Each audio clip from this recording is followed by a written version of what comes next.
Deyirlər elm suallarla başlayır. Amma bəzən universitetdə elə suallar olur ki, illərlə nəticə gözləyir. Tədqiqatçılar bir məsələnin üstündə illərlə araşdırma eləyir və nəticə olaraq da bir cümlə yazırlar. Bu məsələ əlavə araşdırma tələb edir. Amma məhz bu sual vermə elmi hərəkətdə saxlayır. Bugünkü sualımızda elə məhz budur. Elmi tədqiqat nəticə tapmaqdır, yoxsa daimi olaraq araşdırmada, axtarışda olmaqdır? Bumerang başladı. Suallar atılır, cavablar qayıdır. Bəzən laboratoriyadan, bəzən isə məqalədən. Bugün studiyamızda elmi proseslərin ritmini qoruyan və onların tədqiqatların istiqamətlərini müəyyən edən bir qonaq var. O, Adnusunun elmi tədqiqatların əlaqələndirilməsi və maarifləndirilməsi şöbəsinin müdiri Əli Əlizadədir.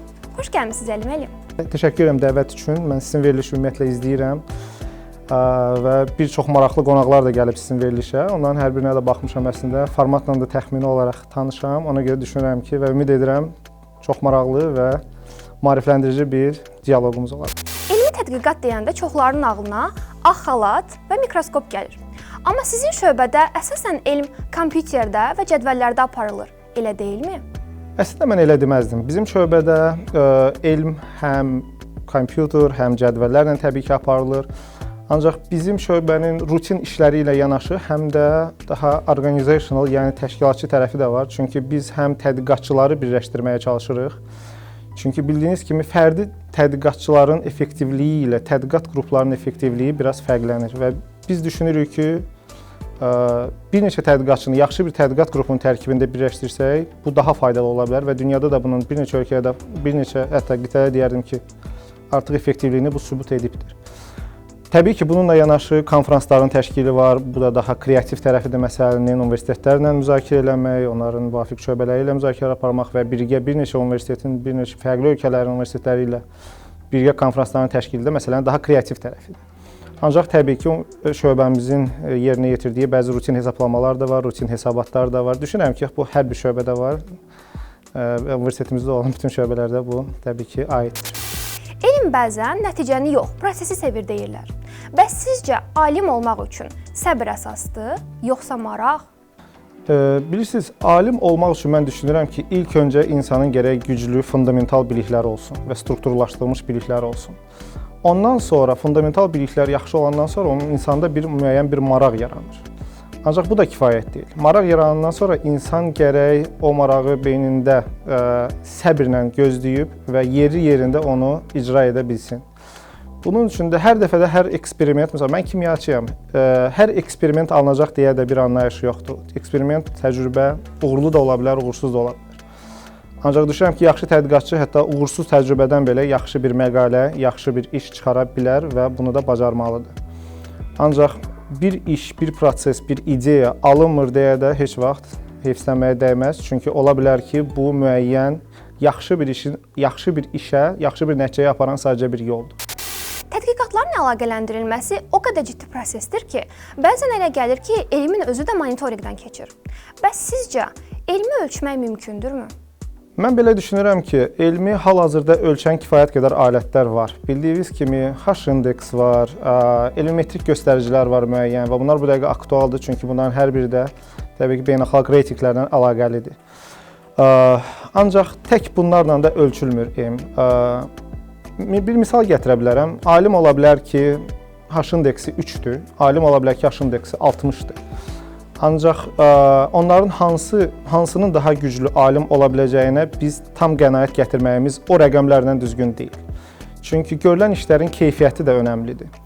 Məqalə sayı ilə yanaşı, işlərin sayı ilə yanaşı onların keyfiyyəti də kifayət qədər önəmlidir və buna da birbaşa beynəlxalq reytinqlər də birbaşa önəm verir. Aparıcı meyarlardan biridir. Müəyyən rəqəmləri artırmaq həmişə olar. Bunun üçün də fərqli üsullardan da hətta digər ölkələrdə də, hər ölkədə olduğu kimi alimlər əl atırlar və istifadə edirlər. Bunun hansı dərəcədə etik olduğunu bir kənara qoya bilərik. Çünki H-indeksi də belə deyim, sizə səmimi deyim ki, qaldırmağın çox asan yolları var. Mən sizə istinad verə bilərəm, siz öz rəfiqənizə istinad verə bilərsiniz və s. və s. 5 nəfər toplaşsaq, çox asan bir şəkildə biz bir-birimizin H-indeksini qaldıra bilərik, yüksəldə bilərik. Bunun nə dərəcədə etik olduğunu isə artıq mən düşünürəm ki, elm cəmiyyəsi özü görür və dərk edir. Ancaq 2 dənə elə məqalə ola bilər ki, H-indeksi 1 olan alimin ki, bunlar 5 ildən sonra müəyyən bir furor yarada bilər. Ona görə də tək rəqəmlərlə də düşünürəm ki, elm ölçülmür, amma rəqəmlər də hal-hazırki dünyanın reallığında önəmlidir. Bunu da biz nəzərə almalıyıq. H-indeksin necə ölçüləcəyinə gəldikdə isə H-indeks əslində çox sadə bir rəqəmdir. Tutalım ki, sizin H-indeksiniz 5-dirsə, bu o deməkdir ki, sizin ən azı 5 məqaləniz var ki, hansılara ən azı 5 istinad var. Birinə 70 də ola bilər, birinə 80 də ola bilər, ancaq sizin 5 məqaləniz varsa və bunların hər birinin istinadı 5 və daha yüksəkdirsə, bu deməkdir ki, sizin H-indeksiniz 5-dir. Universitetdə hamı deyir ki, mən elmi tədqiqat aparıram. Bəs sizcə Google-da axtarışla elmi tədqiqat arasında nə fərq var? Bilirsiniz, Google-da hər hansı bir informasiyanı axtarmaq olar, hər hansı bir məlumatı tapmaq olar ki, bu da həmişə reallaşmır. Ancaq tədqiqat aparmağın da növləri var. Tədqiqat aparmaq üçün az öncə qeyd etdim ki, insanın güclü fundamental bilikləri olmalıdır. Əgər fundamental bilikləri varsa, bu insan yaxşı ideya generate eləyə bilər, yəni yaxşı ideya formalaşdıra bilər beynində. Bunun üçün də müəyyən texnikalar var əslində. Bunu da mən öz şöbəmizlə əlaqələndirə biləcəm. Bildiyiniz kimi Sokratın mayevtika texnikası var və ardıcıl suallarla əslində dərinlikdə nələrin olduğunu tapmağın bir növüdür. Bunu da sonra Platon davam elətdirib. Əslində fərdi tədqiqatçılar üçün bu bir balaca çətindir. Bizim şöbədə düşünürəm ki, bir növ katalizator rolunu oynayır və fərdi alimlərə və tədqiqat qruplarına öz istiqamətləri üzrə top alimlərlə, top universitetlərlə onları tanış edərək onların istiqamətləri üzrə hansı araşdırmaları edə biləcəklərinə köməklik etmək istəyir. Bəzən tələbələr elmi iş yazır, amma nəticə hissəsində yazır ki, tədqiqat alınmadı. Bu da elmdir, elə deyilmi?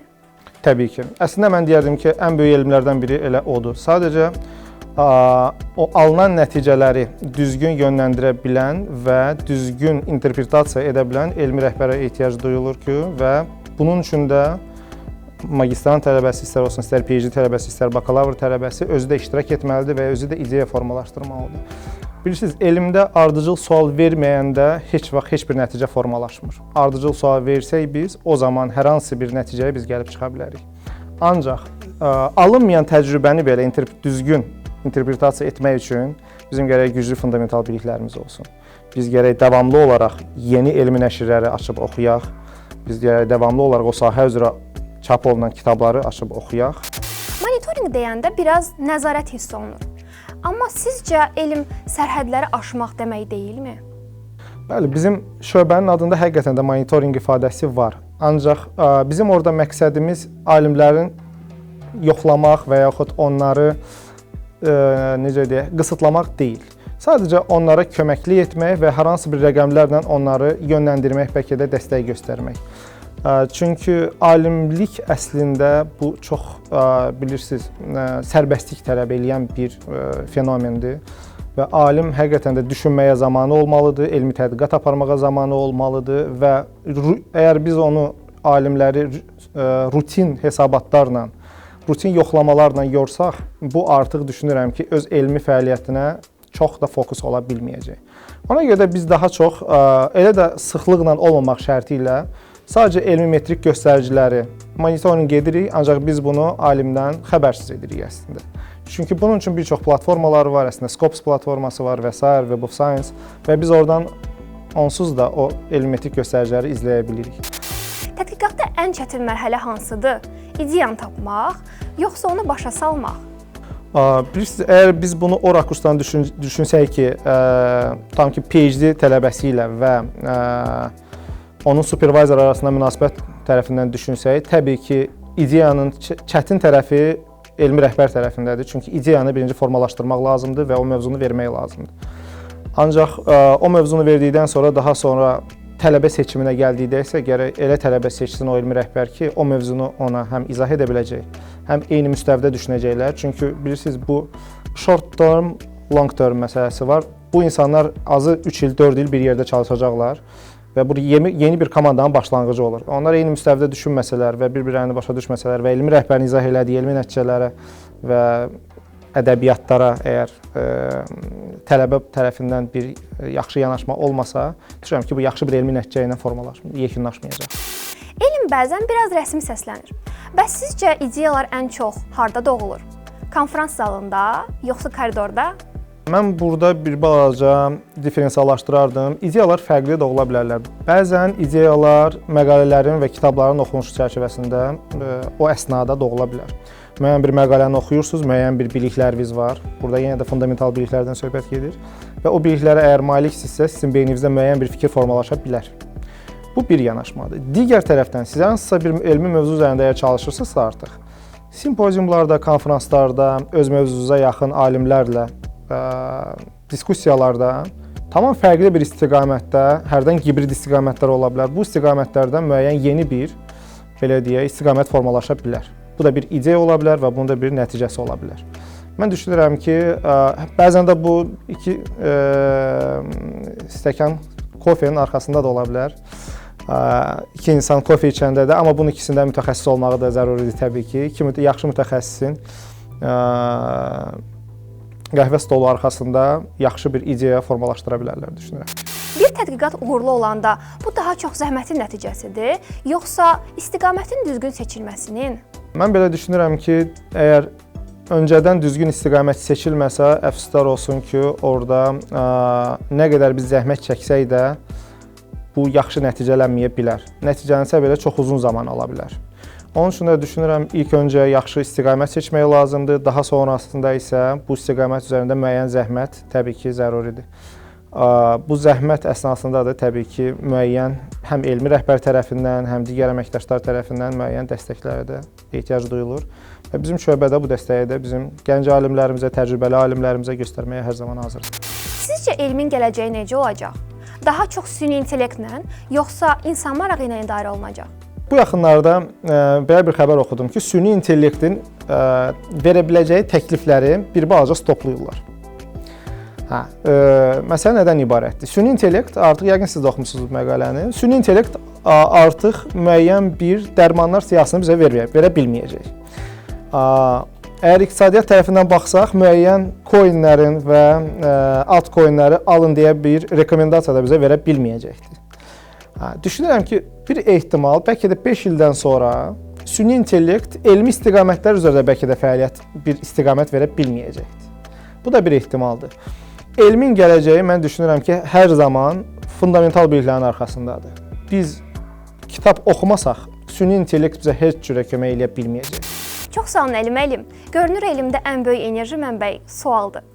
Təşəkkür edirəm sizə dəvət etdiyiniz üçün. Təbii ki, sual olmasa biz heç vaxt cavab ala bilməyəcəyik. Ancaq sualları da verəndə biz gərək düzgün sualları verək. İnsan gərək ilk öncə nə istədiyini bilsin, sonra isə beynində sualı formalaşdırıb cavabını axtarsın.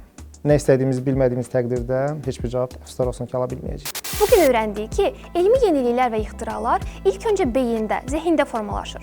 Hər yeni tədqiqat, hər yeni sual bizi bir addım daha qabağa aparır. Bumerang kimi sualları atdıq, cavabları qayıtdı. Amma bu dəfə cavabla birlikdə biraz da maraq, biraz da motivasiya qayıtdı. Sual verməyə davam edin, çünki onlar elmin mənbəyidir. Hələlik. Və nəticə olaraq yazırlar ki. Təbii ki, süni intellekt deyir ki, bəli, niyə yazmıram, yazaram sizə. Bəs sizcə alim olmaq üçün səbr əsaslıdır, yoxsa maraq? Təbii, bu praktik olunur. Görünür elmdə ən böyük sual mənbəyi deyəcəm. Ən böyük enerji mənbəyi sualdır. Məqalə onsuz da yazmır süni intellekt. Yəni nə qədər xahiş eləsəz də maksimum sizə 2 səhifə bir şey yazıb verə bilər. Orada da müəyyən səhvlər buraxa bilirlər, cümlə ardıcıllıqları və s. və s. Bu dəfə ekstra, ultra sürətdə oldu. Belə məqalələri hərdən götürürlər və bu da ictimaiyyətlə paylaşılır sonraki mərhələdə. Belə səhvlər buraxa bilirlər. Hal-hazırda məqalə üçün kömək edəcəm. Və ondan sonra da məqalənin introduction hissəsi başlayıbdır. Bu yaxınlarda yayımlanmışdı. Çox populyardır.